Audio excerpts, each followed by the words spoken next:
Daí, galera do nono ano, tudo bem? Bom, vocês acabaram de clicar então no link para acessar o vídeo. E já quero aproveitar para deixar alguns recados para vocês rapidinho antes da gente começar a nossa aula sobre a crise mundial de 1929, tá bom? Que aconteceu no contexto do período entre guerras, ou seja, entre a Primeira e a Segunda Guerra Mundiais.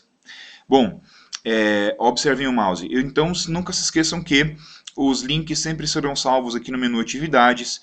Não se esqueçam também que aqui no menu Avaliações tem exercícios para vocês fazerem sobre os capítulos. Assistam às aulas, acompanhando as aulas com seus livros, caneta, marca-texto. Façam perguntas lá no vídeo, tirem dúvidas, tá bom? Podem perguntar lá que o prof vai estar respondendo vocês. E depois disso eu quero que vocês venham aqui no menu Avaliações para responder os exercícios. Mais uma coisa. Eu quero que vocês se cobrem aí no grupo no WhatsApp de vocês, pessoal. Eu tenho notado aqui que metade da turma apenas tem aberto os vídeos, outra metade nem sequer se deu a esse trabalho, então eu quero que vocês se cobrem, podem aí se avisar e falar que o prof mandou todo mundo fazer, porque tudo isso está valendo nota, tudo isso está valendo presença nas aulas, nós não estamos de férias, estamos trabalhando e vocês também precisam estudar, beleza? Imaginem que, mesmo estando em casa, a nossa rotina tem que continuar, tá bom, galera? Beleza, feito isso, vamos lá então para o livro do nono ano, tá? Podem aí pegar o livro de vocês. Eu quero que vocês abram o livro de história lá no último capítulo. O período entre guerras, a crise de 1929. Então com esse vídeo, a parte 1 e depois a parte 2 do capítulo, nós vamos finalizar aí o livro do primeiro bimestre, galera. Página 47, vamos botar aqui em tela cheia e vamos embora, galera. Então, anteriormente a esse capítulo, não se esqueçam, a gente estudou a Revolução Russa no capítulo anterior, a criação da União Soviética, um país aí de economia socialista. Depois, antes disso, nós estudamos a Primeira Guerra Mundial, tudo, e lá no primeiro capítulo do ano a gente estudou sobre a Primeira República Brasileira, quando o Brasil deixou de ser um império, virou uma república e governada por presidentes. Nós analisamos lá os marechais do início da república, período chamado de República da Espada, e depois nós analisamos o período chamado de período da política do café com leite. Bom, vamos falar aqui um pouquinho então de alguns acontecimentos aí que vão marcar o mundo após o fim da Primeira Guerra Mundial, né, entre a Primeira e a Segunda Guerra Mundial. Um desses temas é a crise mundial de 1929. Por que 1929? Porque foi nesse ano que essa crise ela estourou, ela virou então aí uma crise que passou a se estabelecer não só nos Estados Unidos, que foi o local de origem dessa crise, mas também atingindo países da América Latina, como o Brasil, e também países da Europa, países de outros continentes, tá? O livro da Positivo coloca aqui na imagem da capa do capítulo uma multidão de pessoas, de investidores, pessoas que estavam concentradas aqui na frente do prédio onde ficava a Bolsa de Valores, lá em Nova York. Aqui, ó, esse senhor em pé aqui nos ombros desse outro rapaz é aquele artista famosíssimo da época do cinema mudo, o Charles Chaplin. Então aqui, olhem a legenda. Na imagem de 1918, 1918, não se esqueçam, é o ano que acabou a Primeira Guerra Mundial, uma multidão de pessoas se aglomera para participar de um rally de Bolsa de Valores. Em destaque, Douglas Fairbanks segurando Charles Chaplin nos ombros. O mesmo local recebeu um número igual de pessoas em 1929, dia em que a Bolsa de Valores faliu. Então, essa primeira foto mostra o prédio da Bolsa de Valores lá em Nova York no dia em 1918, tá? E 11 anos depois nós vamos ver as fotos de uma multidão em frente a esse mesmo prédio aí de Bolsa de Valores de Nova York, só que dessa vez todas desesperadas por causa aí da falência da Bolsa de Valores de Nova York. Nós já vamos chegar nesse ponto, tá? Continuando então, pessoal. Podem colocar aqui ó, no Organize as Ideias para a gente relembrar um pouquinho da participação dos Estados Unidos na Primeira Guerra Mundial. Então, ó, Aqui em 1914, observem que nós temos uma linha do tempo, gente, começando por 1914, 1917 e 1918. O que aconteceu em relação aos Estados Unidos nesse período? Bom, 1914, podem anotar aí, podem escrever aí, pausem o vídeo se necessário. Em 1914, escrevam aqui nessas linhas, foi o ano que teve início a Primeira Guerra Mundial. E os Estados Unidos se manteve neutro no início da guerra, ok? 1917 agora, escrevam lá, o ano em que os Estados Unidos entra na guerra do lado da Tríplice Entente, né? Portanto, ela entrou do lado da França, da Inglaterra, beleza? Escrevam ali também, em 1917, Estados Unidos enviou muitos soldados, armas, munições que vão ajudar o pessoal da Tríplice Entente a vencer a guerra contra a Alemanha e a Áustria-Hungria. Em 1918, escrevam ali, foi então o fim da Primeira Guerra Mundial, graças também à ajuda dos Estados Unidos, beleza? Então agora, depois que todo mundo anotou aqui essa breve linha do tempo aí da participação dos Estados Unidos na Primeira Guerra Mundial, agora que relembramos um pouquinho da participação dos Estados Unidos na Primeira Guerra Mundial, vamos falar então de como que ficou a economia dos Estados Unidos após a Grande Guerra, tá bom, pessoal? Bom, beleza. Vamos começar falando o seguinte então, gente. Antes da guerra começar, os Estados Unidos já eram um país em amplo desenvolvimento econômico. Por exemplo, os Estados Unidos eles eram importantes parceiros comerciais de muitos países do mundo, principalmente vendendo produtos agrícolas, tá? Embora os Estados Unidos já tivesse uma industrialização acontecendo a todo vapor lá no seu território, tá? Porém, quando começa, então, o conflito da Primeira Guerra Mundial, os países europeus passaram, então, aí a se concentrar na guerra, na produção de coisas para a guerra, e foi nesse momento que esses países europeus tiveram aí então a sua produção industrial diminuída, afinal de contas muitos trabalhadores tiveram que ir lutar na guerra. Quem vai se beneficiar aí dessa falta de produtos industriais na Europa? Os Estados Unidos. Então os países europeus, olhem o mouse, começaram a importar armas, munições, até mesmo comida, roupa, de países que não estavam diretamente envolvidos na guerra, que era o caso dos Estados Unidos. Então os Estados Unidos, por contar aí com uma industrialização já no período, foi um dos países que mais fabricou e mais vendeu produtos para os países em guerra, tá? Aí, né, nos 3 primeiros anos da Primeira Guerra Mundial, os Estados Unidos estava neutro. Porém, em 1917, os Estados Unidos entram na guerra do lado da Tríplice Entente, contra principalmente a Alemanha, e os Estados Unidos envia lá para a guerra muitos reforços, né? Além de exércitos, olhem o mouse, ó, exércitos, armas, munições, tudo isso que os Estados Unidos contribuiu lá com a Tríplice Entente, né? Favoreceu eles e eles conseguiram forçar a Alemanha a se render. A Alemanha foi obrigada a assinar lá o Tratado de Versalhes, se rendendo na Primeira Guerra Mundial. Então a participação dos Estados Unidos foi decisiva para essa derrota da Alemanha, tá? E após o fim da guerra, os acordos de paz, como o Tratado de Versalhes, que foram feitos aí após o fim da guerra, beneficiaram também os Estados Unidos. Então os Estados Unidos ganhou indenizações de guerra, por exemplo, de países aí como a Alemanha, por exemplo, tá? Bom, os Estados Unidos, então, como não teve nenhuma destruição no seu território, não teve nenhuma batalha no seu território, teve um grande aumento de produção das indústrias e também no campo, isso tudo favoreceu a economia americana, que ficou mais rica. Os Estados Unidos, depois que acabou a guerra, começou a emprestar dinheiro para os países europeus que estavam destruídos, como França, Alemanha, Inglaterra, entre outros países aí que tiveram muitos problemas para se reconstruir depois da guerra.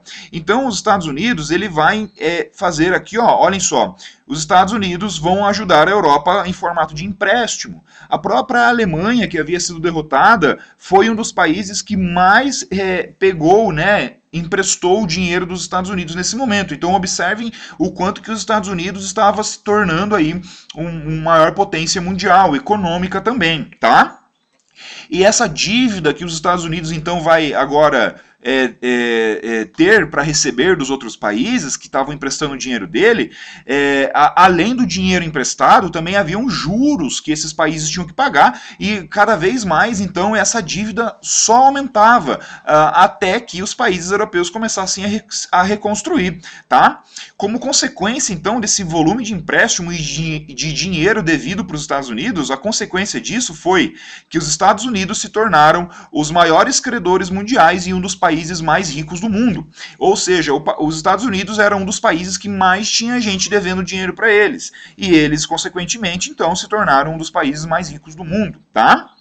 Toda essa riqueza, todo esse volume de dinheiro aí, então, relacionado aos Estados Unidos, podem grifar aqui na página 49, contribuiu para o desenvolvimento da industrialização dos Estados Unidos, o aperfeiçoamento das máquinas nas fábricas e o aperfeiçoamento das técnicas de produção industrial. Ou seja, o desenvolvimento aí da Revolução Industrial dos Estados Unidos acelerou de uma maneira incrível, tá? Os Estados Unidos já estava se tornando aí uma das maiores potências mundiais no período, tá? Não foi apenas nas fábricas que esse desenvolvimento aconteceu, né? Essa prosperidade de investimentos, de dinheiro, né? Fez com que outros setores também se desenvolvessem, como na produção de energia, nos transportes, etc. Então todo esse lucro que os Estados Unidos estavam ganhando era reinvestido no país, transformando aí então os Estados Unidos em um país de muito desenvolvimento econômico, muita ampliação das cidades, aumento do consumo interno, né? A população interna dos Estados Unidos passou a consumir mais, passou a comprar mais produtos. Ai, ai. Lavem as mãos, hein, galera? Continuando, gente, página 49. Então, nessa situação aí de muita prosperidade econômica, quase não havia inflação nos Estados Unidos, ou seja, o preço dos produtos praticamente se mantinha o mesmo, com essa economia aquecida, havia pleno emprego, eram pouquíssimas pessoas desempregadas, então tudo isso aí estimulou que não apenas as pessoas ricas começassem a consumir, mas também, principalmente, a classe média. A classe média, por exemplo, passou a comprar carros, telefones, geladeiras, rádios, entre outros produtos aí que antes eram restritos apenas aos mais ricos, né? Os carros, por exemplo, olhem aqui essa fotografia de um carro da Ford, o Ford modelo T, tá? Esse carro se tornou aí um dos mais famosos nos Estados Unidos e passou a ser vendido em grandes quantidades. Por exemplo, o Henry Ford, que é o dono, o fundador da Ford, ele inovou a sua empresa quando ele estabeleceu uma linha de montagem de veículos. Então ele estabeleceu grandes esteiras nas fábricas, onde as peças iam circulando por ali e cada etapa da fábrica tinha uma tarefa específica para montar o veículo. Para vocês terem uma ideia, esses carros eram fabricados em apenas 90 minutos. A cada 90 minutos um carro novo era fabricado e isso diminuiu bastante o preço dos veículos e a classe média dos Estados Unidos também começou a consumir. Parecia que a prosperidade estava acessível a todos lá nos Estados Unidos depois da Primeira Guerra Mundial, tá? E esse consumo aí, então, que vai aumentar muito dentro dos Estados Unidos, fez com que os Estados Unidos fossem chamados aí de sociedade do consumo. Olhem aqui o mouse, ó, sociedade do consumo, e o que contribuiu para esse aumento do consumo interno foi o avanço do marketing, das estratégias de propaganda, de publicidade, que associavam o consumo de produtos, eles associavam o consumo de produtos à felicidade, à liberdade, tá? Ao estilo de vida americano. Olhem aqui algumas propagandas publicitárias aí da década de 1920 nos Estados Unidos, antes da crise. Nós vamos falar da crise daqui a pouco. O anúncio número 1 fala de um creme de barbear. Isso é o que eu chamo de creme de barbear. Obrigado pela dica sobre o Manning. Certamente é diferente. Né, uma propaganda aí do creme de barbear Manning. E aqui na outra propaganda publicitária nós temos aqui uma propaganda de sabonete. Observem uma mulher perdendo peso, né? E olhem aqui o que estava escrito na propaganda. Promessa de redução de peso sem dieta e sem exercícios, como mágica, né? Então, uma publicidade tentando vender sabonetes aí que seriam associados à perca de peso. Observem também que o padrão de beleza nos Estados Unidos na época, o que a gente pode constatar pelas publicidades da época, era o do corpo magro, né, o do homem charmoso, sem barba. Tá? Podem virar a página, pessoal. Coloquem aqui na página 50. Respondam aqui comigo, se necessário, podem pausar o vídeo, tá? Letra A. Como que os anúncios destacam os benefícios dos produtos anunciados? Né? Nós podemos citar ali, galera, o sabonete que promete redução do peso, podemos falar também que o corpo magro é mais bonito. Essas são as ideias que passam ali as propagandas. Letra B. Os anúncios da década de 1920 são muito diferentes dos anúncios que a gente vê hoje na atualidade, na internet, na TV? Não, né, pessoal? A gente pode perceber que existe bastante semelhança entre as propagandas daquela época e as de hoje. Os produtos de hoje também tentam passar a ideia de que ao comprar aquele produto você vai ter status, você vai ser mais aceito, você vai ter mais beleza, você vai ser mais feliz, né? Muito bem. Vamos continuar falando aqui um pouquinho sobre a sociedade dos Estados Unidos na década de 20. Isso aqui é bem interessante, galera. Então, aquela sociedade consumista, né, aquele desenvolvimento econômico foi acompanhado de um conservadorismo social. Os americanos e as políticas lá dos políticos americanos na época eram políticas consideradas conservadoras, ou seja, tentavam conservar aí a cultura e a tradição dos Estados Unidos.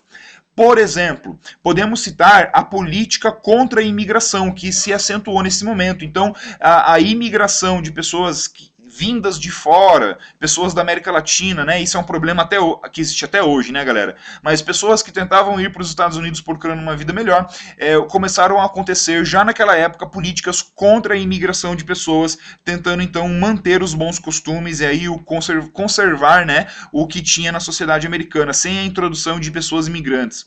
Também foi uma época de disseminação de um grupo racista que pregava a superioridade da raça branca, chamada de Ku Klux Klan, tá? A Ku Klux Klan era um grupo racista e discriminatório lá do sul dos Estados Unidos, que esse grupo surgiu, não se esqueçam, aí quando houve a Guerra Civil Americana e acabou a abolição da escravidão nos Estados Unidos. Com o fim da escravidão, um grupo de grandes fazendeiros formaram a Ku Klux Klan, tá? E essa Ku Klux Klan existe até hoje, tá? Eles não eram apenas contra os afrodescendentes, né? Eles não eram apenas contra as pessoas negras, mas eles também eram contra imigrantes, eles também eram contra socialistas, eles também eram contra feministas, né? Porque esse grupo, o Ku Klux Klan, entendia então os negros, os imigrantes, os socialistas, as feministas, eles entendiam essas pessoas como opostos à liberdade e opostos ao estilo de vida americano marcado aí pelo conservadorismo, tá? Nesse mesmo contexto, um outro exemplo do conservadorismo dos Estados Unidos é a lei seca. Então, durante a década de 20, pessoal, o que é a lei seca? A lei seca foi uma lei criada nos Estados Unidos que proibia o consumo de bebidas alcoólicas e proibia a fabricação de bebidas alcoólicas nos Estados Unidos. Ninguém podia beber, ninguém podia fabricar bebidas alcoólicas. Então, já que era proibido, aconteceu na época o fortalecimento, o enriquecimento de criminosos, né, de grupos mafiosos de traficantes de bebidas que se aproveitaram dessa proibição para vender ilegalmente bebidas. Um dos mais famosos aí, traficantes de bebidas é esse senhor aqui, ó, que nasceu na Itália, o Al Capone, tá? O Al Capone, ele é muito famoso aí na história dos Estados Unidos, ele é considerado um dos maiores mafiosos da história dos Estados Unidos, e lá na década de 20 ele fez uma fortuna traficando bebidas alcoólicas e outros produtos também, tá? Que eram proibidos nos Estados Unidos. Porém, é importante citar para vocês, pessoal, que apesar de todo esse desenvolvimento econômico que a gente está falando no vídeo, todo esse desenvolvimento não era acessível a todos os cidadãos americanos. Por quê? Então a riqueza gerada por esse desenvolvimento ficava concentrada principalmente nas mãos dos empresários, né, nas mãos das elites, dos mais ricos, e também atendia em partes aí a classe média. Porém, as classes mais pobres aí nos Estados Unidos continuavam, de certa forma, sem consumir muito, sem poder comprar todos esses produtos, apenas tendo que trabalhar nessas grandes empresas, tá? Então foi um período de concentração de renda lá nos Estados Unidos, concentração de renda nas mãos de poucas pessoas. E, por exemplo, os salários pagos ainda eram bastante baixos, os sindicatos de trabalhadores, né, não eram enfraquecidos, então eles não conseguiam aí apoio e mobilização para enfrentar os empresários em busca de leis trabalhistas, por exemplo, e então essa riqueza não era estendida para todas as pessoas nos Estados Unidos, tá? As classes mais pobres não vinham tanta diferença assim no seu estilo de vida, tá? Muito bem. Vamos continuar aqui, pessoal. A quebra da Bolsa de Valores de Nova York, esse é o último subtítulo que eu vou falar nesse vídeo, tá? E aí, no próximo vídeo, na parte 2, nós vamos falar do pós-crise nos Estados Unidos, como que os Estados Unidos vai começar a se recuperar dessa crise. Então, a partir de agora, olhem só, a quebra da Bolsa de Valores de Nova York, pessoal. O que significa isso? O que significa a palavra quebra aqui no meio? Significa que a Bolsa de Valores dos Estados Unidos, ela faliu, ela quebrou, e isso foi um grande problema para a economia dos Estados Unidos, o que vocês vão entender agora, beleza? Bom, gente, lembra que nós estávamos falando aqui antes no vídeo que o desenvolvimento industrial nos Estados Unidos enriqueceu e fez com que os Estados Unidos se tornasse um dos países mais ricos, mais poderosos do mundo. Muitas pessoas investiam dinheiro na Bolsa de Valores lá de Nova York. O que é isso, galera? O que é você comprar ações de empresas na Bolsa de Valores? É como se você pegasse seu dinheiro e comprasse uma parte de uma empresa. Ou seja, se aquela empresa fosse bem, se desenvolvesse, ficasse mais rica, você também receberia mais dinheiro, né? Você ficaria mais rico junto com a empresa. Agora, se a empresa falisse, se a empresa fosse mal das pernas, você poderia perder dinheiro. Então era meio arriscado, ainda é até hoje, né? Arriscado você apostar em ações de empresas. Isso existe até hoje, tem muita gente que vive disso, tá? Leiam o texto aqui comigo, pessoal. O texto do quadrinho verde. O mercado entrara em um círculo vicioso. Todos compravam ações porque elas subiam e elas subiam porque todos compravam ações. As pessoas mais conservadoras, os prudentes, acabavam se sentindo otárias ao ver seus vizinhos trocarem seus carros por outros mais luxuosos, viajarem para a Europa nos grandes transatlânticos. Ganhei na bolsa, eles explicavam com candura, tá? Virando a página, pessoal, vamos começar a falar então da crise. Gente, todo esse otimismo e esse crescimento econômico dos Estados Unidos vai acabar, tá? Principalmente por causa de dois motivos. O primeiro motivo, pessoal, vamos lá. Primeiro motivo, grifem aí. O fim da dependência dos países europeus em relação ao capital estadunidense, ou seja, os países europeus, pouco a pouco, foram se reconstruindo da Primeira Guerra Mundial e voltaram a produzir bem, voltaram a ter consumo interno. Então, os países europeus pararam de comprar os produtos americanos, pararam de comprar, então, as importações americanas. E segundo motivo, o enfraquecimento do mercado interno nos Estados Unidos. Bom, vejam bem, isso é meio óbvio. Se as empresas americanas pararam de vender para os europeus, por exemplo, começou a sobrar produtos nos estoques, concordam? Então esses produtos não eram comprados, as pessoas internas dentro dos Estados Unidos não davam conta de comprar tantos produtos e conforme então as empresas foram parando de vender seus produtos, as empresas começaram a demitir funcionários. E então com o aumento do desemprego, as pessoas consumiam menos ainda, gerando uma bola de neve que vai se transformar em uma grande crise econômica, tá bom? Muito bem, então coloquem aqui no próximo parágrafo, da página 51. Então, apesar da queda, olhem só o mouse, ó. Apesar da queda nas exportações e na queda do consumo interno, as indústrias dos Estados Unidos não reduziram a sua produção, pois acreditavam que a economia reaqueceria em breve, o que não aconteceu. Então vamos lembrar de uma coisa, a economia dos Estados Unidos seguia as ideias do Adam Smith, as ideias do liberalismo econômico. Então o governo dos Estados Unidos não interferia nas empresas. Ele não dizia, por exemplo, um limite para as empresas produzirem. Ou seja, as empresas eram livres, continuaram produzindo um monte de produtos mesmo que não tivesse compradores, e isso vai virar um grande problema, porque vai chegar um momento que não vai ter mais ninguém para comprar os produtos, e isso vai virar uma grande crise econômica nos Estados Unidos, tá? Então, Mercadorias começaram a se acumular nas lojas, ninguém comprava, comerciantes e donos de indústrias viram seus lucros diminuírem, isso significava demissões em massa, para tentar demissões nas fábricas, prejuízo para as pessoas que tinham dinheiro investido lá nas ações da Bolsa de Valores. Então aquelas pessoas que tinham comprado um monte de ações na Bolsa de Valores de Nova York começaram a perder dinheiro tudo isso então virou uma bola de neve, como eu já disse, e isso virou um grande problema na economia americana. Lembram que na capa do capítulo nós tínhamos uma foto de uma euforia lá em frente ao prédio da Bolsa de Valores? Bom, essa nova foto aqui, da página 51, mostra uma multidão de pessoas aí com medo na frente do prédio de Bolsa de Valores de Nova York, tá? Temendo perderem todo o seu dinheiro que tinham investido na Bolsa de Valores. Continuando, pessoal.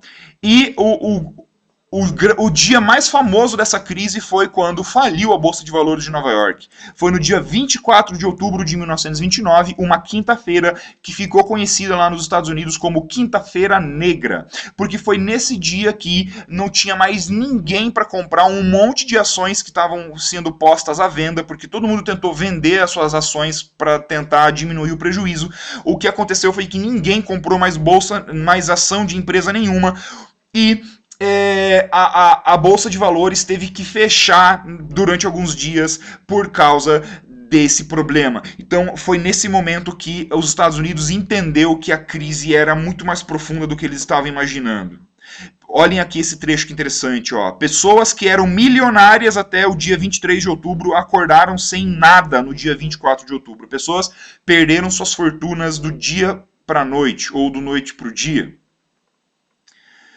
Podem virar a página, pessoal, página 51, que é a última página desse vídeo. Eu vou pausar o videozinho. Aqui é um cartaz que mostra o ano de 1930, ou seja, 2 anos depois da crise, né, da quebra da Bolsa de Valores de Nova York, e o livro pergunta qual é o contexto da obra criada por Rockwell, e número 2, quem são os personagens retratados na obra. E o mais importante, número 3, o que a cena retratada pelo artista simboliza? Tá? Deixa eu descer mais um pouquinho aqui. 3. O que a cena retratada por ele simboliza, né, galera? Simboliza, então, o amplo impacto que a crise na Bolsa de Valores de Nova York teve sobre a sociedade estadunidense. Várias pessoas, né? Por exemplo, aqui o burguês, uma senhora, um açougueiro, né? Até o cachorrinho aí preocupado com a quebra da Bolsa de Valores de Nova York. E, para fechar, olhem o reflexo que isso causou nos Estados Unidos, essa grande crise generalizada, tá? Segundo o historiador Leandro Carnal, até 1932, olha o que aconteceu nos Estados Unidos. 5.000 bancos faliram. É muita coisa, né? 5.000 bancos faliram. A produção industrial no país caiu em 50%. Então, olhem só, as indústrias passaram a fabricar metade do que fabricavam antes. Terceiro, o produto interno bruto, o PIB, diminuiu 1/3. Então, olhem, a quantidade de riquezas geradas dentro dos Estados Unidos caiu drasticamente.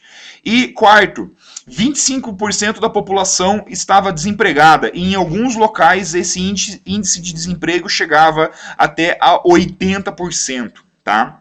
E essa crise que se iniciou nos Estados Unidos não ficou apenas nos Estados Unidos, ela se espalhou pelo mundo. Por quê? Porque na década de 20 a economia dos países, a economia capitalista, ela já era muito globalizada, então cada país dependia muito dos produtos dos outros países. Querendo ou não, essa crise se espalhou pelo mundo todo, inclusive o Brasil. Beleza, galera? Então eu aguardo vocês aí no vídeo parte 2. Esperem eu postar o vídeo parte 2. Assistam os 2 vídeos e respondam os exercícios aqui. Olhem o mouse no menu avaliações. Até a próxima.